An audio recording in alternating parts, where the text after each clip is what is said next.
Welcome to Beyond the Comfort Zone Talking Shit with KING-KAMBUF.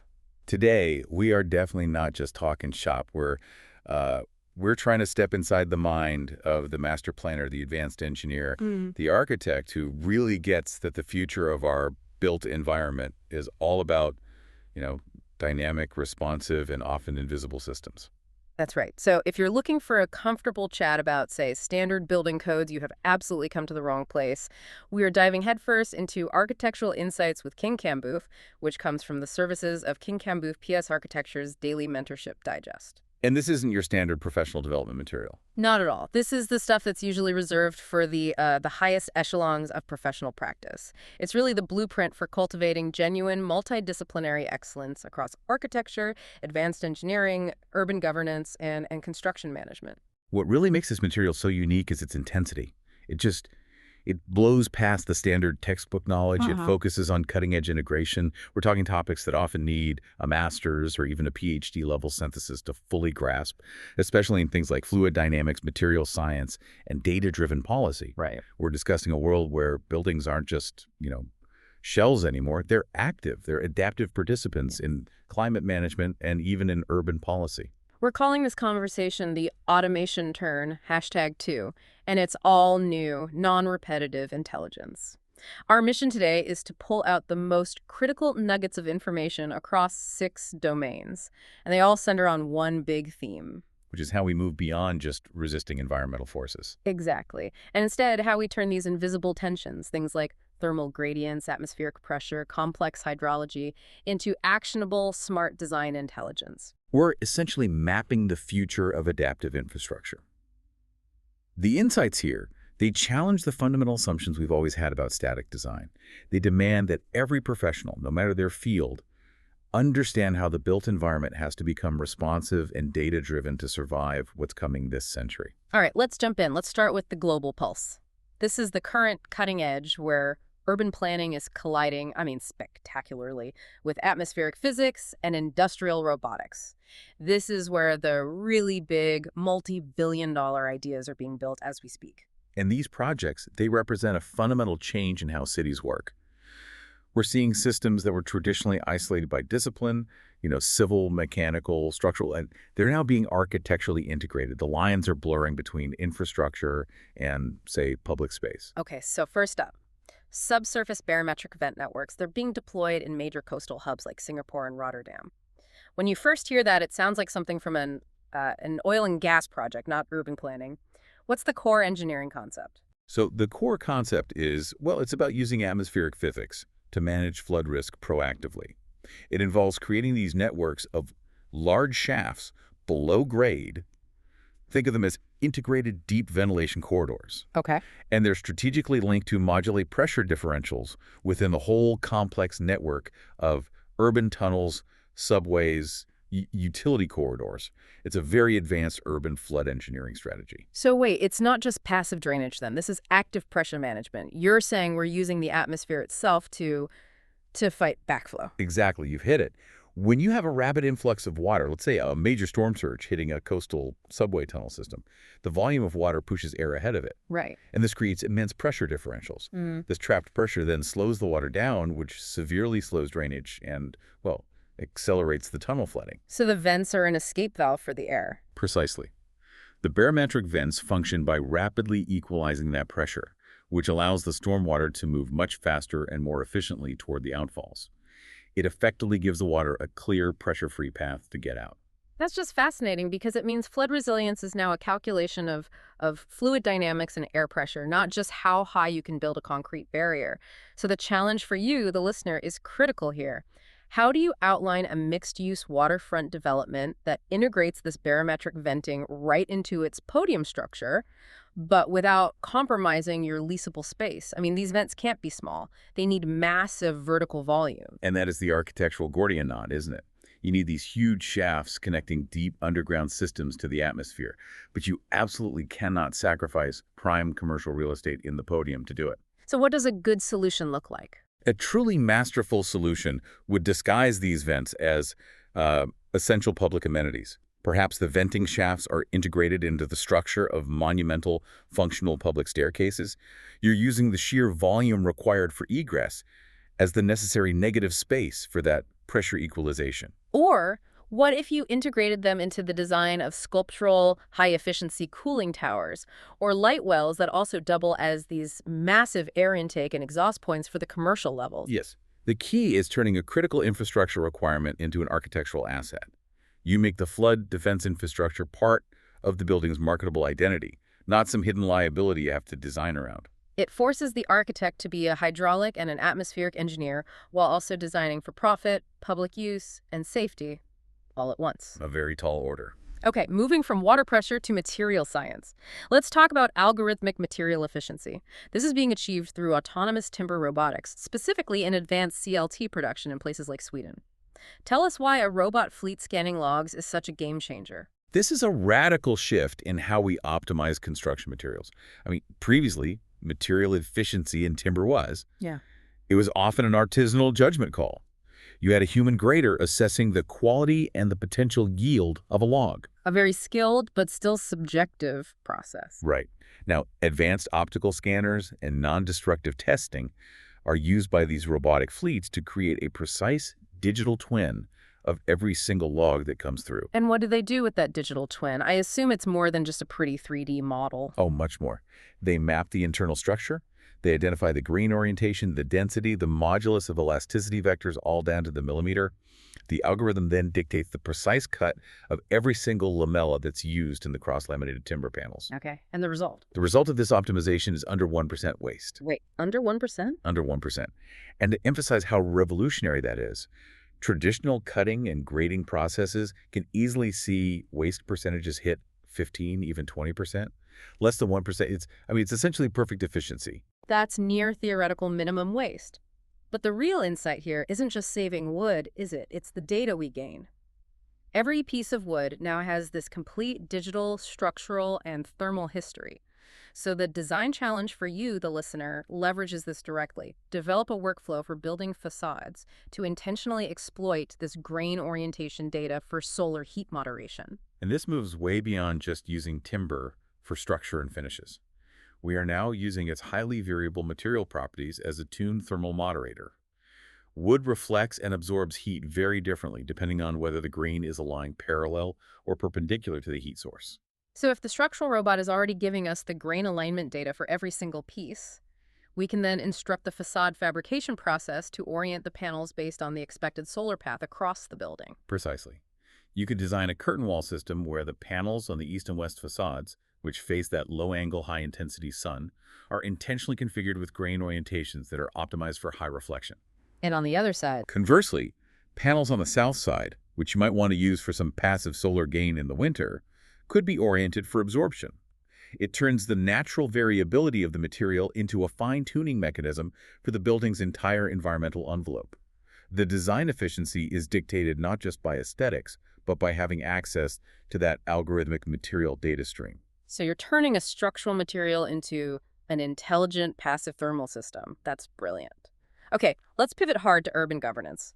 Policy-embedded transit nodes, which we're seeing in action in systems in Bogota and Vienna. Why are these more than just train stations now? They're evolving into genuine governance portals. They use real-time crowd data aggregated from sensors, ticket gates, CCTV analysis, not just for, putting information on a screen, but to autonomously enforce complex policy and manage urban flow dynamics instantaneously. What does autonomous enforcement actually look like in practice? What happens on the ground? It means the system can automatically trigger dynamic interventions based on the immediate need. For example, adjusting occupancy caps on the fly to maintain safety standards, applying dynamic pricing tiers based on demand and density, or even executing complex routing adjustments to stabilize peak hour crowding and prevent system failures. So the response time moves from hours or days of, bureaucratic decision-making to... Some microseconds. The governance challenge for you listening is critical. Propose a rule set, 3 to 4 rules, that a smart station could enforce autonomously to stabilize peak hour crowding. And these rules need to be effective and measurable. Okay, let's define a robust tiered set. Rule 1, a crowd density trigger and egress flow. So if platform density exceeds, say, 90% of the calculated standing capacity for 5 consecutive minutes, Right, it's getting dangerous. the system immediately initiates a timed release protocol. It holds new entrants at the turnstiles for a 30-second delay cycle to prioritize safe egress from the incoming train. Okay, that makes sense. What's rule 2? Rule 2. Dynamic pricing and demand mitigation. If the waiting queue time to get through the entry gates exceeds a 3-minute threshold during that peak window, the system automatically applies a temporary 15% crowding surcharge to standard passes. A bit of a stick. But here's the carrot. It simultaneously offers a 5% discount to all users who agree to reroute to an adjacent, less utilized transportation mode, like a specific connecting bus line. It guides behavior. Okay, and the third? Rule 3. Asset prioritization for essential services.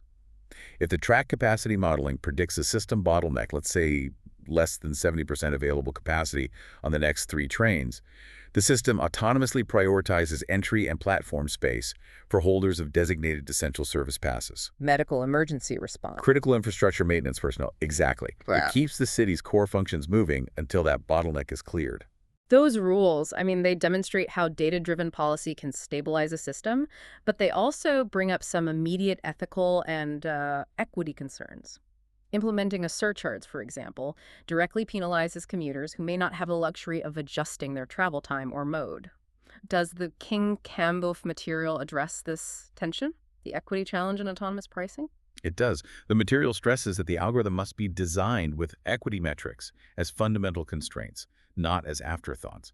In the examples they provide, the goal isn't profit maximization, it's stabilization and safety. Right. The surge pricing is often coupled with those instantaneous discounts for alternative, less crowded routes to guide behavior rather than simply punishing it. The system also has to perpetually track the socioeconomic profile of the travelers who are being penalized to ensure that the policy doesn't disproportionately impact specific demographics over time. It's a constant calibration of efficiency versus fairness. It sounds like the planner of the future isn't just an engineer. They're a behavioral economist and an ethicist, all coded into a transit loop. Absolutely. The machine enforces the rule, but humans have to define the moral constraints of that enforcement. Okay, next, let's talk about visual communication of invisible data. Dynamic thermal perimeters in high-performance cities like Helsinki and Seoul. This is literally turning building waste into public information. This is pure architectural communication, and it's designed to address the urban heat island effect. We are looking at building plinths, the base structures you see at street level, that are embedded with these microfluid channels. Okay. These channels contain fluids that react visually to temperature change. It causes the plinth to glow or dim or change color in real time based on the building's waste heat output. So the building is essentially broadcasting its thermal footprint to the street. A city manager, or just a concerned citizen, can literally see which structures and districts are the hot spots. That's the entire implication. Urban heat management, which is usually just a line item on a spreadsheet, becomes immediate architectural communication. It allows urban planners to visually track thermal loads across districts, identifying immediately where HVAC systems are operating inefficiently or where concentrated commercial activity is dumping excessive heat into the public realm. The design challenge here asks you to design a civic building that uses this thermal perimeter as both data infrastructure and a public interface. How do you make that data meaningful to a pedestrian just walking by? Imagine a new city hall or a central library. The plinth is divided into distinct sections. When the plinth glows, say a bright blue, it's signaling optimal energy performance for that hour relative to its historical averages. Okay, blue is good. Right. But if it shifts to a pulsing orange or red, it's actively communicating inefficiency or a peak waste heat load. You could even use the intensity of the glow to represent real-time energy consumption against the city's average. You could make it a competitive element. When the plinth dims, it signifies efficiency and environmental stewardship. When it flares up, it demands accountability. You're effectively turning the building's base into a publicly accessible, dynamic energy dashboard. And that creates immediate feedback loops between the building's performance and public perception, which can drive behavioral change at the governance level. Finally, in this section, let's look at the material revolution in public works. Carbon phase reversible pavers. They're being tested in Spain and Thailand. This sounds like science fiction applied to a street. It is responsive infrastructure at its absolute finest. We're talking about modular street pavers, the surfaces we walk and drive on, that have the capacity to shift their internal carbon lattice geometry based on specific environmental inputs. So they can transition between a highly porous state and a semi-permeable state. Yes, they physically adapt to the weather. How does that mechanism work, and why is that phase change even necessary? The phase change is mediated by temperature and moisture saturation. So during an extreme heat wave, the pavers might transition to a highly porous state.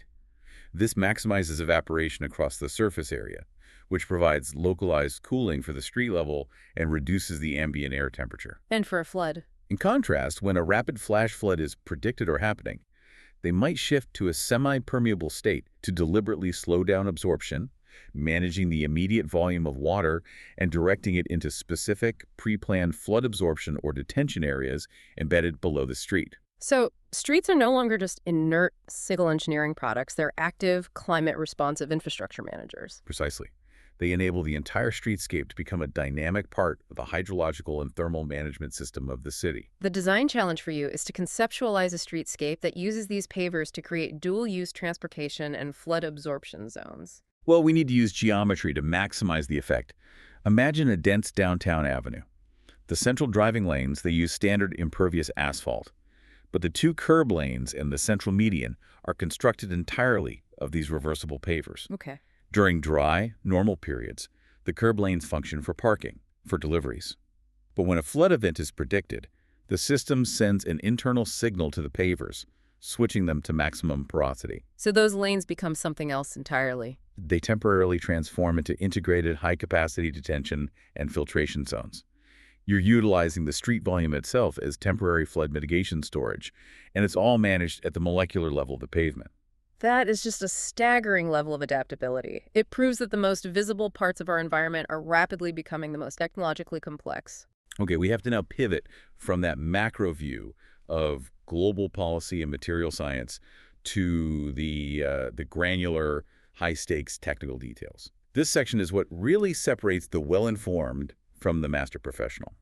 It's the why behind specific, non-negotiable engineering requirements that govern building safety, long-term performance, and crucially, human comfort. Right. We're diving deep into the modeling requirements for structural dynamics, moisture management, and perception thresholds. Let's unpack this. Starting with structural dynamics and material behavior, we need to talk about progressive buckling in pipe racks and why water treatment plants specifically have to evaluate this complex failure mechanism. This is a classic reliability issue in highly stressed industrial environments.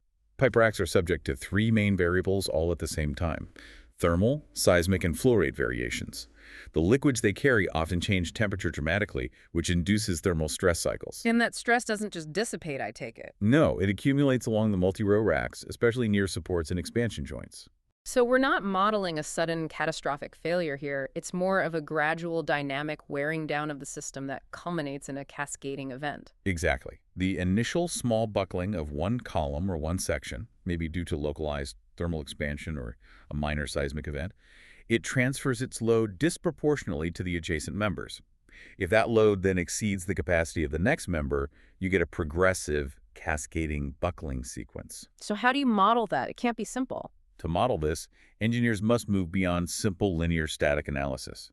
They need sophisticated nonlinear finite element analysis, or FEA, that incorporates geometric imperfections and material plasticity.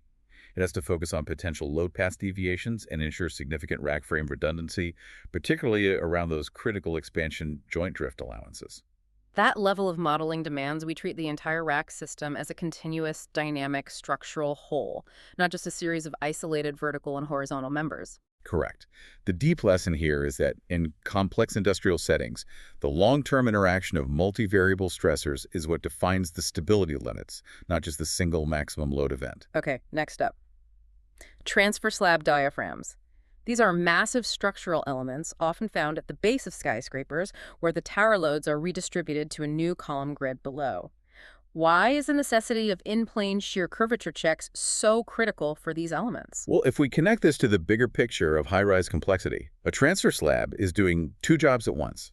It's transferring vertical loads, so it's acting as a massive hybrid beam, and it's resisting lateral forces like wind and seismic, acting as a diaphragm. Okay. When you have multiple towers bearing down on this one slab, they don't apply uniform stress. They induce these complex bending gradients across the slab's plane. And that bending gradient must create immense non-uniform shear forces within the slab itself. Precisely.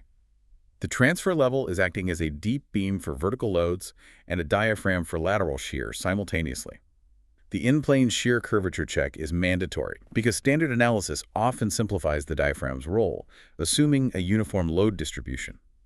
When you have multi-tower loads, you must verify that the slab's own geometric warping, its in-plane shear curvature, doesn't lead to brittle shear failure at concentrated points. Especially near openings or stiff elements where the load path sharply changes. Exactly. The analysis confirms the slab can handle the localized shear stress that results from the differential bending across its width. So you're basically verifying that the massive floor plate doesn't simply shear apart internally under the combined twisting and vertical forces. That is the essential deep lesson. Transfer levels are a hybrid structural condition, and neglecting that coupling leads directly to catastrophic failure vulnerability. Let's zoom in now to a seemingly minor detail with massive implications. Cold-formed steel shear walls. Why is there a specific mandatory requirement for screw slippage deflection checks? This is a fundamental lesson in how microscopic movement dictates macro performance. Cold-formed steel walls are these thin gauge assemblies connected by, thousands of small fastener screws. Right. And even though the steel panels themselves are stiff, the fastener-to-steel connection is not perfectly rigid. There's a small amount of movement, or play, we call it slippage, before the screw fully engages the steel under a lateral load event like wind or an earthquake. So if you have 10,000 screws in a wall, that tiny bit of play in each one compounds into a significant cumulative movement. It absolutely does. That cumulative flexibility of the fasteners, the screw slippage, can unexpectedly contribute to, and even dominate, the overall structural drift of the entire building system. The engineer has to explicitly model this fastener flexibility. And if they don't? If you only model the stiffness of the steel panels, you will drastically underpredict the building's total deflection, potentially violating human comfort or non-structural damage limits. The system's stiffness is often governed by the integrity of the connection, not the material itself. That is a critical detail. It just highlights the need for hyper-detailed modeling in these high-performance structures. Indeed. Now let's pivot to managing moisture, temperature, and airflow, the environmental variables that secretly degrade structural integrity and human health. And we start with an incredibly sensitive environment, subterranean cultural archives. Why is hygroscopic load balancing analysis mandatory here? Well, cultural archives store priceless materials. Books, documents, textiles, wood artifacts that are profoundly hygroscopic. They are porous, organic materials that act like massive sponges, constantly absorbing and releasing moisture into the surrounding air. They literally breathe moisture. That's the perfect way to put it. They breathe. So if the HVAC system imposes a static, fixed humidity level, it creates this perpetual imbalance against the material's natural cycle of absorbing and desorbing moisture. So if the materials are breathing and the building systems are fighting that breath, you're creating instability. Exactly. This moisture exchange affects the pressure within the archives, which can stress the enclosure seal and draw in contaminants. Or it can cause irreversible degradation to the artifacts because of differential swelling or shrinking. The load balancing analysis models the total moisture buffering capacity of the entire archive's contents, the hygroscopic load, and ensures the HVAC system is designed to gently balance with that load, not fight against it, creating a stable internal microclimate. It's an analysis of material breathing capacity mismatch, making sure the envelope responds to what's inside it, not just the weather outside. A true mastery-level requirement for preserving history. Now, next up, earth-berm building structures that are partially or fully buried for thermal efficiency. Why the requirement for moisture gradient shear profiling? Usually, engineers model lateral soil load against a foundation wall based on simplified assumptions about density and friction. But in a bermed structure, I guess the conditions are rarely uniform. They're almost never uniform. The soil against the wall is subject to a vertical moisture gradient. The top layer might be dry, aerated, and subject to solar drying. It has high soil suction and good shear strength. But the lowest layers might be saturated by the water table or persistent hydrostatic pressure. And wet soil has vastly different properties. Vastly. It's heavier, it's denser, and its shear strength is significantly reduced. So the lateral load differs drastically between the moist and dry soil zones, and the failure plane could migrate based on seasonal wetting. Absolutely. Engineers must perform a shear profiling analysis to understand how the shear plane, the line where the soil mass might fail under lateral loading migrates, depending on the seasonal moisture content.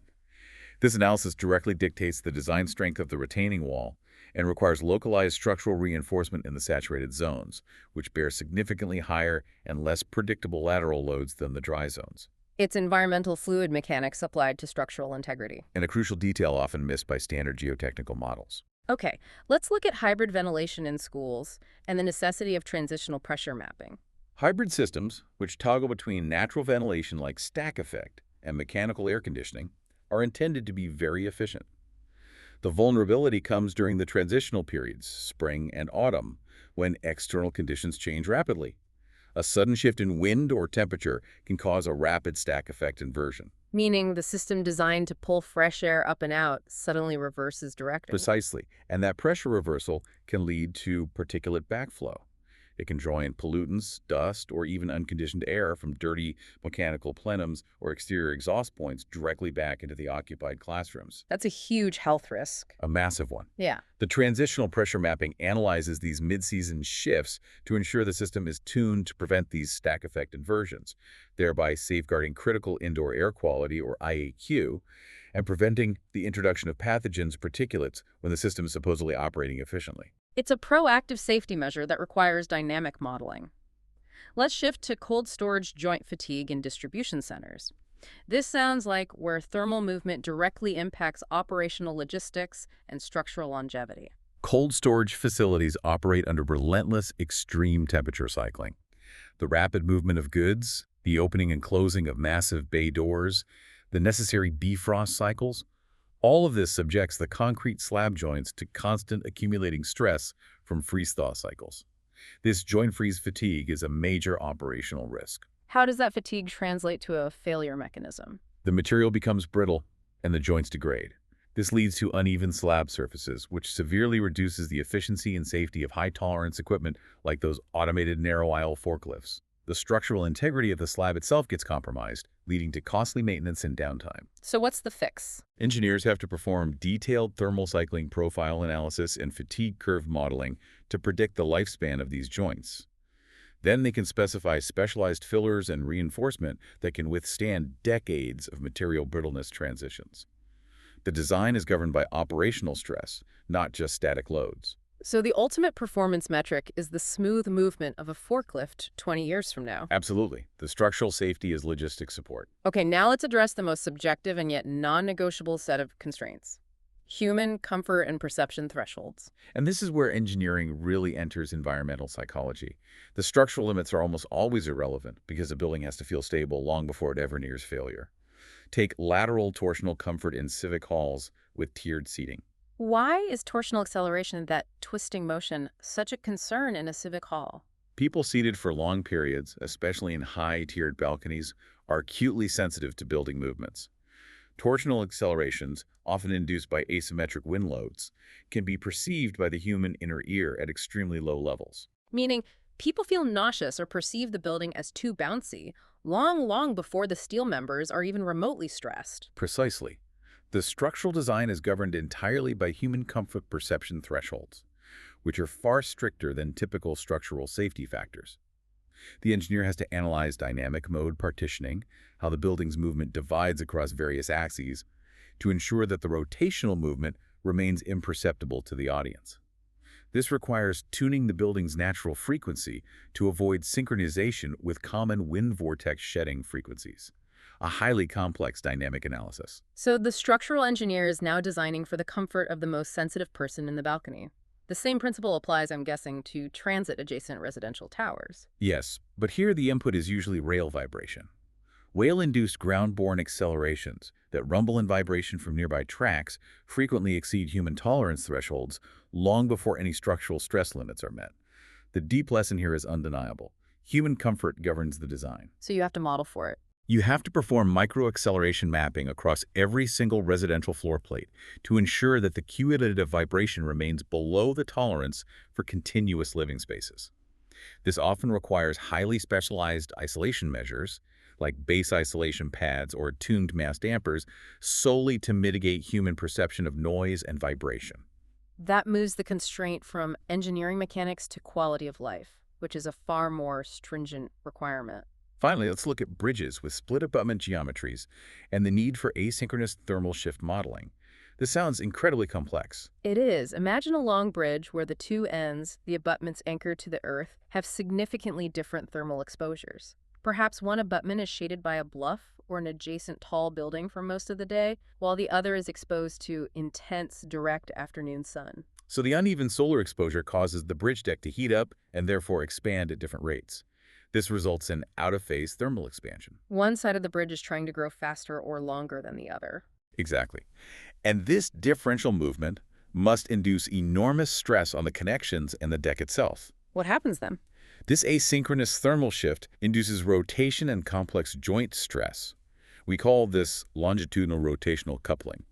The deck doesn't just expand, it twists. This causes the bridge bearings, the elements that allow for movement, to misalign in a plane they were never designed for. If engineers fail to model these non-uniform restraints, the joint sealants fail, the bearings degrade rapidly, and you could potentially have a catastrophic failure of the expansion joints over time. So it's a four-dimensional problem. It requires a four-dimensional modeling approach, X, Y, Z, and time, Wow. tracking thermal flux against material stress. Wow. That whole section just proved that mastery-level engineering requires understanding how environment, structure, and human perception are inseparable systems. We've established the intense constraints. Now, let's look at the strategic planning and the ambitious creative concepts that integrate all this advanced knowledge. This is where architecture becomes a tool for policy and ecology. This is really the KING-KAMBUF methodology at its zenith, combining that granular engineering knowledge with a grand strategic vision. Let's start with a major RFP, the Pan-Andean Water Diplomacy Laboratory. This is proposed for Quito and is focused on shared watershed governance across Colombia, Ecuador, Peru, and Bolivia. This is a hydropolitical challenge disguised as a massive civic and research commission. The interdisciplinary focus demands an integration of advanced hydrological engineering, complex cross-border law, climate migration research, and very sensitive civic architecture. The suggested angle in the digest is to position the campus as a hydropolitical observatory. A building that visualizes political tension and ecological interdependence. That is a high-stakes goal. The source material asks the listener to propose one specific hydrological monitoring element plus one spatial diplomacy feature to strengthen cross-border cooperation. Okay, for the monitoring element, we need something that is constantly visible and non-disputable. I would propose a data-sculpted cascade located within the central public atrium. Okay, what is that? It's a massive physical water feature that would be fed in real time by sensor data from the 4 primary headwaters in the shared watershed. The height, the flow rate, even the turbidity of the cascade would change daily, directly reflecting the current water availability and quality across the 4 nations. This turns objective hydrological data into an unavoidable physical reality for the negotiators and the public alike. That provides the objective truth. Now, what about the spatial diplomacy, a feature designed to enforce political parity and cooperation? For that, we need to eliminate hierarchy. The main summit hall should be called the Equatorial Consensus Chamber. It would be a structurally symmetrical space, maybe spherical or perfectly circular, where all 4 national delegations occupy geometrically identical negotiation bays. So no one gets the head of the table. No one. And crucially, access to natural light, views, and technical infrastructure must be mathematically proven to be equal. Furthermore, the central table shouldn't be fixed, but a modular assembly that requires all 4 delegations to physically participate in its reconfiguration before any negotiation can begin. It symbolizes shared ownership and mutual reliance. That's using architecture to enforce procedural fairness, a spatial contract. Exactly. The geometry constrains the politics toward collaboration. Next, we have a creative prompt, the Hydrotemporal Learning Pavilion. This is a public pavilion whose spatial sequence shifts vertically or horizontally based on annual rainfall differentials, wet, average, or dry years. This is architecture as a genuine pedagogical tool. The building has to transform to teach visitors about climate variability and resource management. But the constraints are vital. It must remain fully accessible and use only passive or mechanically simple mechanisms. How can a large public structure transform without complex hydraulics or massive power consumption? We have to leverage gravity and hydrology itself. The key mechanism would be something called hydrostatic counterbalance architecture.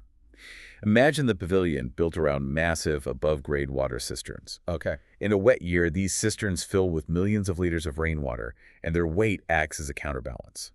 This weight pushes down on a series of lever arms, causing the main public viewing deck, designed as a shallow ramp sequence, to tilt subtly or lower toward the ground.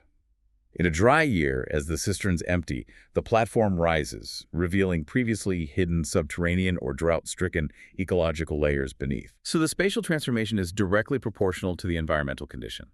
The height of the visitor's walkway literally charts the rainfall differential. And this movement generates measurable educational outcomes. The visitor directly experiences the physical consequences of resource scarcity or abundance. The simple mechanics ensure durability and code compliance. Moving on to the Bioclimatic Envelope Observatory. This prompt focuses on a facade that measures, archives, and exhibits microclimate changes only through its own physical geometry and surface behavior. No digital output allowed. This is a radical push against digital interfaces. It's arguing that architectural expression itself can be data logging. We need materials with inherent, reliable, and visible reactivity. We're talking about materials that expand, contract, warp, or change state based purely on heat and humidity flux. The material choice could be polymer metal bicladding panels. These are layered composite panels designed specifically for maximum visible deformation. As external humidity cycles or thermal gradients increase, the differential expansion between the layers causes the panels to noticeably curl, twist, or buckle. And over time, Over the course of months or years, the cumulative physical deformation, the memory of the material, is archived. so the history of the local microclimate is physically etched into the building's facade, which remains the exhibition itself. Precisely. Imagine the facade composed of thousands of these panels. During a record-breaking heat wave, a distinct section of the facade might twist into a specific, recognizable geometric configuration. This becomes the physical data point for that event. To remain code compliant, the facade would need overlapping, shingled geometries like fish scales to ensure water shedding remains effective despite the shifting nature of the panels. It's a very elegant solution to non-digital data archiving. Finally, let's look at urban planning as environmental forecasting. The deployment of AI-guided habitat suitability mapping in rapid development zones like Kenya and Turkey. This is the definitive shift in urban planning. ML models are being deployed to predict future urban expansion zones, not based on political convenience or historical trends, but on objective, complex environmental criteria. Soil resilience under load, transit gravity modeling, water scarcity forecasts, and biodiversity impact potential. So the planner is moving from retroactive zoning what already exists to predictive environmental forecasting, zoning based on what the environment can sustainably handle 20 years from now. Yes. The ML models output predictions of future habitat stress zones. The challenge for you, the listener, is to draft a two-rule zoning overlay that incorporates this machine-predicted habitat stress into mandatory development law. We have to tie the prediction directly to high-stakes infrastructure and land use. Let's define them. Rule 1. Predicted water stress infrastructure mandate. Any future development zone designated by the ML model as having a high water scarcity stress rating, let's say an 85th percentile risk of supply shortage within the next 15 years, is immediately subject to a mandatory 75% impervious surface area reduction requirement. And And it must incorporate closed-loop gray water recycling infrastructure for all non-potable use, irrespective of the local building size or type. okay, that's a strong rule. What's the second? Rule 2. Biodiversity corridor protection overlay. Any expansion zone predicted by the ML model to cause a cumulative loss of indigenous habitat suitability exceeding 20% must allocate 50% of its total land area to manage ecological corridor preservation. Furthermore, all new construction within the remaining 50% must be elevated on plinths or stilts to maintain subgrade soil permeability and minimize footprint disruption. Using AI to impose the constraints that guarantee sustainability before the first foundation is ever poured, that is the future of public administration in the AEC sector. To conclude our technical mastery session, we need to review some forensic case studies, real-world scenarios that vividly demonstrate how small thermal and atmospheric asymmetries inevitably lead to major structural or performance issues. These are crucial lessons learned that define best practice. Let's start with thermal asymmetry and glazing. The courthouse atrium scenario. An elegant, massive, laminated glass atrium canopy failed because of microwarping. What was the often overlooked source of stress? The source was the uneven edge exposure caused by the building's own adjacent shading fence. These fins were designed to mitigate solar gain on the floor plate below, but their design caused this differential shading effect on the glass panel's edges. One side was consistently exposed to direct sunlight, heating up rapidly, while the shaded edge remained significantly cooler. So the shading, which was designed for comfort, actually created an asynchronous thermal stress on the structural glass. What did the data reveal? The data was stark. The temperature swing across the width of a single glass panel reached a substantial 27 degrees Celsius. That's 48 degrees Fahrenheit. This thermal differential resulted in an observed mid-pane deflection of 4.2 millimeters, which was critically close to the 5.0 millimeter maximum serviceability limit. But that wasn't the worst of it, was it? No. The most alarming finding was that the differential expansion caused the edge seals to shear at 18% over the predicted design capacity. That means the sealant, the critical weatherproofing element, was guaranteed to fail well within its expected lifespan, leading to water infiltration and eventual corner cracking of the laminated panels. What's the core lesson here? The core lesson is that glass performance is governed by even minute thermal asymmetries.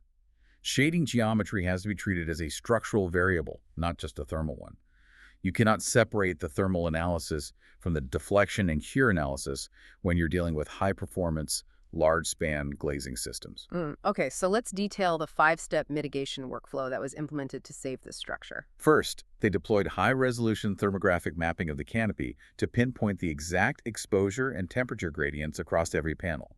Second, they modified the geometry and spacing of the shading fins to ensure a more even radiant load across the glass width. Third, they introduced low-conductivity structural spacer bars at the glazing edges to slow down heat transfer into the aluminum frame. And then they had to fix the damage. Fourth, they resealed the entire glass perimeter with a specialized high-shear, high-flexibility silicone compound. And fifth, they added microvent gaps at the ridge and eaves to prevent localized heat pooling within the frame system. It was a comprehensive thermal and structural retrofit. That's forensic mastery. Looking at both that glass scenario and the next one, nonlinear wind behavior at the waterfront hotel podium, the core issue seems to be that our modern models often treat the environment and structure separately. It sounds like forensic engineering now demands we treat wind and sun exposure as dynamic structural loads. That's an excellent synthesis. In the hotel scenario, the issue is amplified by its location. This multi-story harbor hotel experienced unexpected and significant uplift pulses at its podium roof. The cause was alternating wind wakes produced by a nearby much taller tower. And wind modeling is complex enough inland, but near a large, smooth body of water like a harbor, the wind profile changes fundamentally. It does. The water surface reduces frictional resistance, which allows the wind flow to remain coherent, leading to these complex, oscillating wind wakes that defy simple static code assumptions. The data showed that the uplift spikes were 18% above the maximum design assumption, causing the parapet coping to displace by 4 millimeters. And that had a knock-on effect. Critically, it induced a resonant vibration in the rooftop HVAC units between 2.1 and 2.6 Hz, a frequency range that risks equipment fatigue and eventual detachment. The profound lesson learned here is that wind behavior near water becomes nonlinear.